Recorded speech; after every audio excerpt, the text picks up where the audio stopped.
Dear students, welcome to my lecture on seed plants with fruits that are commonly called angiosperms और आवृतबीजी पौधे। मैंने जब seed plants का इंट्रोडक्टरी लेक्चर दिया था उसमें बताया था कि सीड प्लांट्स दो तरह के होते हैं। One is seed plants without fruit and another is seed plants with fruits. तो जो सीड प्लांट्स विदाउट फ्रूट्स होते हैं वो जिम्नोस्पर्म्स कहलाते हैं और जो सीड प्लांट्स विद फ्रूट्स होते हैं वो एंजियोस्पर्म्स कहलाते हैं। तो I will give you a brief idea about life cycle of angiosperms. तो जितने भी सीड प्लांट्स विद फ्रूट्स या एंजियोस्पर्म्स होते हैं उसके अंदर चूँकि सीड्स जो होते हैं वो ओवरी में प्रेजेंट होते हैं, तो ओवरी जो है बाद में फ्रूट बनाती है, फ्रूट वॉल बनाती है and the entire structure develops into a fruit. तो इसीलिए इन प्लांट्स को सीड प्लांट्स विद फ्रूट्स कहा जाता है। जनरली मेन प्लांट बॉडी चूँकि सीड प्लांट्स हैं तो स्पोरोफिटिक होती है, बीजाणु उद्भिद होती है। रिप्रोडक्टिव ऑर्गन्स जो होते हैं एक स्पेशल स्ट्रक्चर में पाए जाते हैं और वो स्ट्रक्चर जो है शोई स्ट्रक्चर जो है वो कहलाता है फ्लावर या पुष्प। और जो फ्लावर होता है उस फ्लावर में 4 टोटल वर्ल्स होते हैं, 2 नॉन एसेंशियल वर्ल्स होते हैं और 2 एसेंशियल वर्ल्स होते हैं। जो नॉन एसेंशियल वर्ल्स होते हैं वो कैलेक्स और कोरोला कहलाते हैं और जो एसेंशियल वर्ल्स होते हैं वो एंड्रोशियम एंड गाइनोशियम कहलाते हैं। तो जो एंड्रोशियम होता है it is a male reproductive organ of a flower and जो गाइनोशियम होता है it is the female reproductive organ. और एंड्रोशियम जो है ये स्टेमन से मिलके बना होता है और गाइनोशियम जो है ये कार्पल्स से मिलकर के बना होता है। जब हम एक स्टेमन की संरचना को देखेंगे तो उसमें पाएंगे कि इसके 3 हिस्से होते हैं। लोअर मोस्ट पार्ट जो होता है वो फिलामेंट होता है। इस फिलामेंट के ऊपरी सिरे के ऊपर एंथर होता है, दिस इज एंथर। और ये एंथर जो है एंथर लोब्स से मिलकर बना होता है और जो एंथर लोब है इट कैन बी मोनोथीकस और डाइथीकस। और ये जो एंथर लोब्स हैं ये कनेक्टिव टिश्यू के द्वारा जुड़े हुए रहते हैं। So this is a entire structure of stamen, जो कि स्टैमन का जो पूरा वर्ल है वो कहलाता है एंड्रोशियम। जब हम गाइनोशियम की बात करते हैं तो गाइनोशियम में जो ओवरी है या जो गाइनोशियम है उसमें जो 3 पार्ट होते हैं। लोअर पोर्शन इज ओवरी जो कि थैलेमस के ऊपर सिचुएटेड होता है, दिस इज थैलेमस। और इसके ऊपर स्टाइल लॉन्ग फिलामेंटस टाइप और ये ऊपर जो डिस्क शेप स्ट्रक्चर होता है इसे स्टिग्मा कहते हैं। तो गाइनोशियम के टोटल 3 पार्ट्स हो गए, ओवरी, स्टाइल एंड स्टिग्मा। और ये जो स्टिग्मा होता है ये स्टिग्मा जो है पॉलन रिसीविंग प्लेटफॉर्म का काम करता है जहाँ पर कि डिस्क के ऊपर इस स्टिग्मा के ऊपर पॉलन्स आके गिरते हैं during the time of pollination. इसके बाद हम बात करेंगे microsporogenesis and development of female gametophyte की।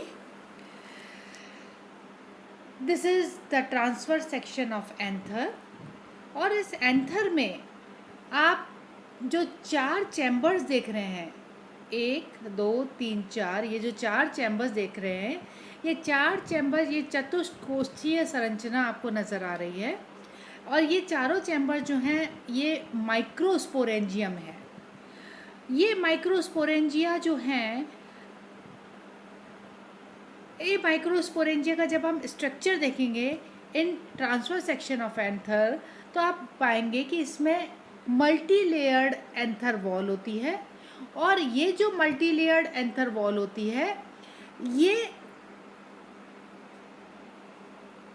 फर्दर 4 लेयर्स से मिलकर बनी होती है, epithecium, endothecium, middle layers and tapetum.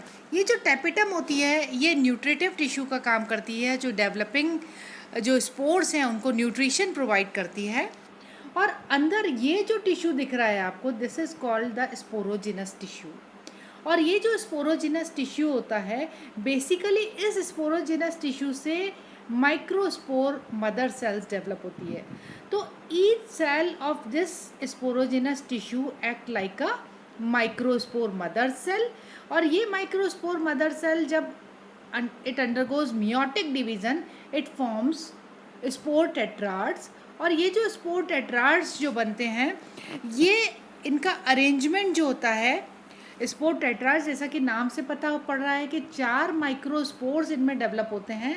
तो ये 4 जो माइक्रोस्पोर्स डेवलप होते हैं, इनका जो अरेंजमेंट होता है, it can be tetrahedral, it can be isobilateral, it can be decussate और cross type, it can be T shaped और it can be linear arrangement, एक रेखीय क्रम। तो जब हम माइक्रोस्पोर को देखेंगे, स्पोर टेट्राड में जो 4 माइक्रोस्पोर्स डेवलप हुए, तो at the time of pollination जब ये माइक्रोस्पोर का डेवलपमेंट हो जाता है, तो एंथर वॉल जो है एंथर डहाइज हो जाता है। और डहाइजेंस से ये जो पॉलन ग्रेन्स हैं ये एटमॉस्फेयर में रिलीज़ हो जाते हैं। और ये कई माध्यमों से, क्योंकि एंजियोस्पर्म्स हैं, हायर प्लांट्स हैं, तो इनके कई माध्यम होते हैं, हवा द्वारा, पानी द्वारा, इंसेक्ट्स द्वारा। ये पॉलन्स जो हैं फीमेल रिप्रोडक्टिव पार्ट में जो स्टिग्मा है वहाँ पर जाकर गिरते हैं। जब हम और फर्दर जब स्टिग्मा पे गिरते हैं पॉलिनेशन के बाद, तो फर्दर डेवलपमेंट होता है मेल गैमेटोफाइट का। तो ये जो माइक्रोस्पोर है, इस माइक्रोस्पोर के अंदर 2 लेयर्स हैं, one is exine and other is एंटाइन। Exine again 2 layers से मिलकर बनी है, one is act exine and another and exine. और एक्ट एक्साइन के 2 पार्ट्स हैं, टेक्टम लेयर और बैक्यूलम लेयर। ठीक है, जो एक्साइन है ये एक स्पेशल टाइप ऑफ कंपाउंड से मिलकर बनी है और इस कंपाउंड को कहते हैं sporopollenin. Sporopollenin is basically a physically and biologically non degradable compound. और ये जो कंपाउंड है स्पोरोपोलेनिन, ये स्पोर को रेजिस्टेंट बनाता है। स्पोर को ये क्या करता है, रेजिस्टेंट बनाता है। अब जब ये पॉलेंस जब स्टिग्मा पे जाकर गिरते हैं, तो फर्दर इनका डेवलपमेंट होता है मेल गेमेटोफाइट में। तो जब हम मेल गेमेटोफाइट का डेवलपमेंट देखेंगे, तो हम देखेंगे ये पॉलन जाकर के इस स्टिग्मा के ऊपर गिरे। इसके बाद जैसे ही ये स्टिग्मा पे गिरते हैं, तो इनमें ट्रांसवर्स डिवीज़न होता है और 2 सेल्स बन जाती हैं। और वो 2 सेल्स बनती हैं, एक वेजिटेटिव सेल और दूसरी जनरेटिव सेल। ये जो वेजिटेटिव सेल है, जब ये पॉलन ट्यूब में डेवलप होती है, और पॉलन ट्यूब में develop, this is a pollen tube, ये दिख रही है आपको, this is a pollen tube. और इस पॉलन ट्यूब और ये जो जनरेटिव सेल है, इसमें फर्दर माइटोसिस होता है और माइटोटिकली यहाँ पे 2 मेल न्यूक्लियाई बन जाते हैं, जिन्हें हम मेल गेमीट्स भी कहते हैं। तो पॉलन ट्यूब में 2 मेल गेमीट्स का डेवलपमेंट हो जाता है। अब फर्दर जब मेल गेमीट्स का डेवलपमेंट हो जाता है, तो ये male gametes are ready for fertilisation. Meanwhile megasporogenesis होता है और फीमेल गेमेटोफाइट का डेवलपमेंट होता है। तो जब हम मेगास्पोरोजेनेसिस की बात करते हैं, यानी प्रोडक्शन ऑफ मेगास्पोर्स, तो एक टिपिकल जो ओव्यूल होता है एंजियोस्पर्म्स का, वो 6 तरह का हो सकता है। और वो 6 तरह हैं orthotropous, anatropous type, amphitropous type, campylotropous type and circinotropous type. These are different types of ovules. इनके बारे में आप डिटेल में जो पेपर 3rd है structure development and reproduction in flowering plants, तब आप डिटेल में इसको पढ़ेंगे. यहाँ पर I am giving you the brief idea, क्योंकि यहाँ पर सिर्फ इसका इंट्रोडक्टरी पार्ट है कि क्या होते हैं सीड प्लांट्स फ्रूट्स. इसमें ज़्यादा डिटेल में मैं नहीं जाऊँगी, तो डिटेल में मैं यहाँ नहीं बता रही. It's a simply anatropous type of ovule, और इस एनाट्रोपस टाइप ऑफ ओव्यूल में यू कैन सी ये जो फ्यूनिकुलस है, this is a funiculus, this is funiculus. इस फ्यूनिकुलस के पैरेलली चेलेजा और माइक्रोपाइल ये इसके पैरेलली अरेंज हो जाते हैं, और ये जो ओव्यूल है ये 180 डिग्री के ऊपर टर्न हो जाता है, 180 डिग्री के ऊपर. और इसके टर्न होने से जो माइक्रोपाइल है ये फ्यूनिकुलस के पास पहुंच जाता है, बिल्कुल पैरेलली अरेंज हो जाता है. It is closer to funiculus. This is a typical anatropous type of ovule. तो 3 पार्ट्स हो गए ओव्यूल के. One is funiculus, one is micropyle, another is chalaza. तो 3 पार्ट्स में चेलेजा और माइक्रोपाइल फ्यूनिकुलस के पैरेलली अरेंज है. 180 डिग्री पे ओव्यूल टर्न हो गया है. और यहाँ पर जो बाहर ये जो लेयर्स दिख रही हैं 2, दीज आर कॉल्ड इंटेग्यूमेंट्स. तो जो इंटेग्यूमेंट्स होते हैं they are of on that basis कि इंटेग्यूमेंट एक है या 2 है. If the integument is single, then the ovule is called the unitegmic ovule, and if the 2 integuments are present in the ovule, then the ovule is called the bitegmic ovule. तो जो गैमोपेटली है उसके अंदर यूनिटेग्मिक ovules पाए जाते हैं, and in polypetalae, archichlamydeae and monocotyledons bitegmic ovules are present. Now we come to megasporogenesis, means production of megaspores in the ovules. So there are 2 types of ovules on the basis of nucellus. This is a nucellus. तो on this basis ये nucellus है. This is a nucellus centre में जो है. On this basis ovules 2 प्रकार के होते हैं. One is tenuinucellate ovules and another is crassinucellate ovules. जो टेन्यूइन्यूसेलेट ओव्यूल्स होते हैं इसमें न्यूसेलस में जो एपिडर्मल सेल है इट एक्ट वो स्लाइटली बड़ी हो जाती है and it act like a archesporial cell. और ये जो आर्कीस्पोरियल सेल होती है टेन्यूइन्यूसेलेट में, क्योंकि जो टेन्यूइन्यूसेलेट ओव्यूल्स होते हैं उसमें जो न्यूसेलस होता है इट इज़ सिंगल लेयर्ड. तो यहाँ पर archesporial cell directly act like a megaspore mother cell. But in crassinucellate ovules जहाँ पर कि न्यूसेलस जो होता है वो मैसिव होता है. मैसिव माने काफ़ी सारा अमाउंट होता है. यहाँ पर जो आर्कीस्पोरियल सेल्स होती है ये 2 सेल्स में बढ़ जाती है. One is primary parietal cell and another is primary sporogenous cell. यहाँ पर ये जो प्राइमरी स्पोरोजिनस सेल है it act like a megaspore mother cell.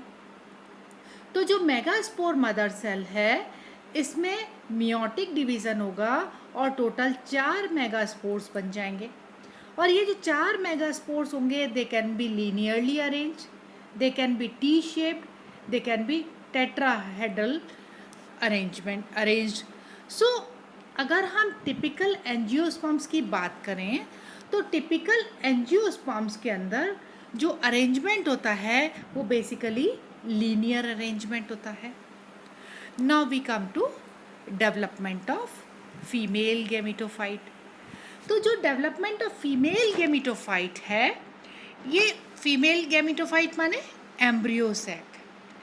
तो 4 जो मेगास्पोर्स डेवलप हुए इन चारों मेगास्पोर्स से अलग अलग तरह के अलग अलग ग्रुप्स के अंदर एम्ब्रियो सैक डेवलप होते हैं.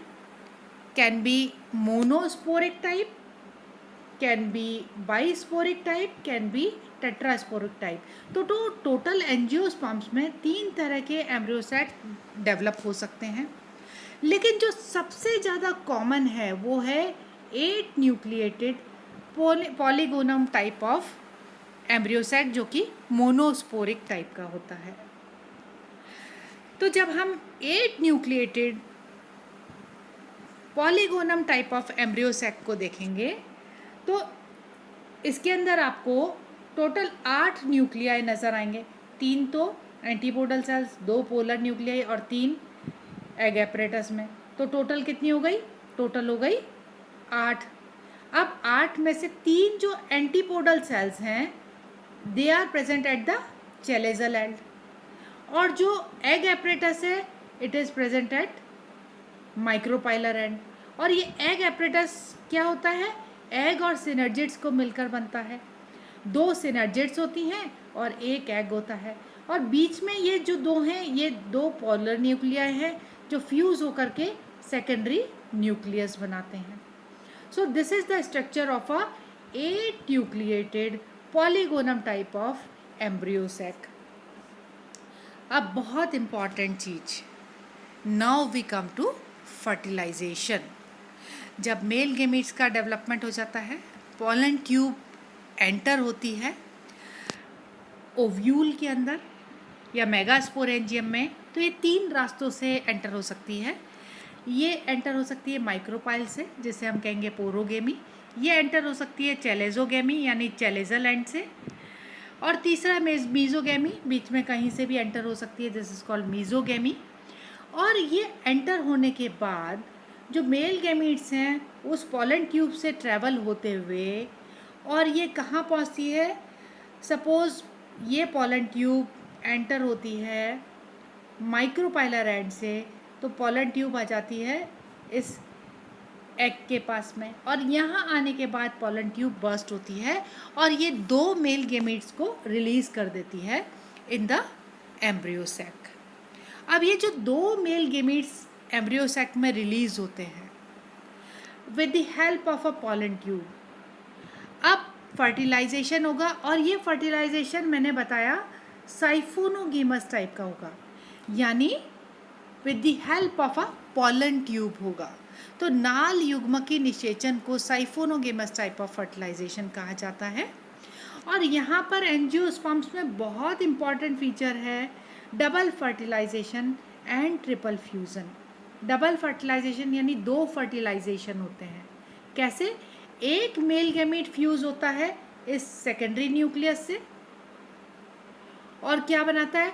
ट्रिप्लॉइड न्यूक्लियस बनाता है, जिससे एंडोस्पर्म डेवलप हो जाता है, और ये कहलाता है एक फर्टिलाइजेशन। तो ये हो गया, और ट्रिपल फ्यूज़न हो गया। दूसरा फर्टिलाइजेशन जो कि एक्चुअल फर्टिलाइजेशन है, दैट इज सेकेंड, जो मेल गैमीटाइड फ्यूजेज विद एग और क्या बनाया? जाइगोट। तो फर्टिलाइजेशन कितने हो गए? डबल। और फ्यूज़न कितना हुआ? 3 गैमीट्स का हो गया, 2 पोलर न्यूक्लियाई और 1 मेल गैमीट का, तो ट्रिपल फ्यूज़न से बन गया एंडोस्पर्म।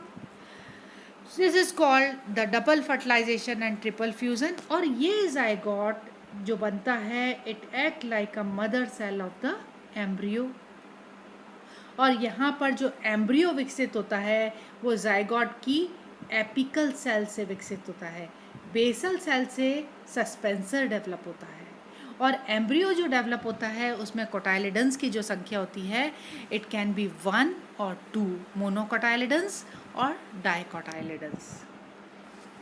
इसके बाद जो स्ट्रक्चर डेवलप होता है आफ्टर फर्टिलाइजेशन वो डेवलप होता है सीड। और जो सीड होता है एंजियोस्पर्म्स में, उसमें जो ओवरी वॉल जो होती है वो पेरिकार्प बनाती है यानी fruit wall. Outer integument seed का टेस्टा बनाता है, इनर इंटेग्यूमेंट टेगमेन। न्यूसेलस से थिन पेपरी पेरिस्पर्म बनता है। ट्रिप्लॉइड न्यूक्लियस से एंडोस्पर्म डेवलप होता है जो कि एम्ब्रियो को न्यूट्रिशन प्रोवाइड करता है। तो इस सीड में embryo is enclosed in the seed coat, और further it is enclosed in a pericarp और ovary wall। और ये जो पूरा स्ट्रक्चर है ये किस में डेवलप हो जाता है? ये डेवलप हो जाता है फ्रूट में। इसीलिए इन प्लांट्स को कहा जाता है सीड प्लांट्स विथ फ्रूट। और इनकी क्या खास बात होती है? They have a quality of dormancy in seeds, जिसे हम कहते हैं बीज की सुषुप्तावस्था, यानी अनफेवरेबल कंडीशन में ये सीड जो है डॉर्मेंट स्टेज में सुषुप्त पड़ा रहेगा, और जैसे ही फेवरेबल कंडीशन आई ये जर्मिनेट होकर के नया प्लांट डेवलप कर लेगा। यहाँ पर एक और ख़ास बात एंजियोस्पर्म्स की, यहाँ पर various modes of seed dispersal present होते हैं। सीड्स जो हैं हवा के द्वारा, हवा के द्वारा उनमें विंग्स डेवलप हो जाएंगे या सॉफ्ट ब्रिसल्स डेवलप हो जाते हैं, जिससे वो उड़कर पहुंच सकते हैं। उनमें कांटेनुमा संरचनाएं विकसित हो जाती है, जिससे वो एनिमल्स पे चिपक करके एक स्थान से दूसरे स्थान पहुंच सकते हैं। या बर्ड्स जब फ्रूट को खाती हैं तो उनके फीकल मैटर से या फिर एनिमल्स अगर फ्रूट को खाते हैं तो उनसे वो सीड उनके फीकल मैटर के द्वारा एक स्थान से दूसरे स्थान पर पहुंच सकते हैं। और यही कारण है कि ये जो सीड प्लांट्स है जो विद फ्रूट्स यानी एंजियोस्पर्म्स जो हैं, they are dominant in the plant kingdom over the earth surface. और एक और ख़ास बात कि इनमें पॉली एम्ब्रियोनी पाई जाती है। So this is all about the seed plants with fruits or angiosperms. Thanks.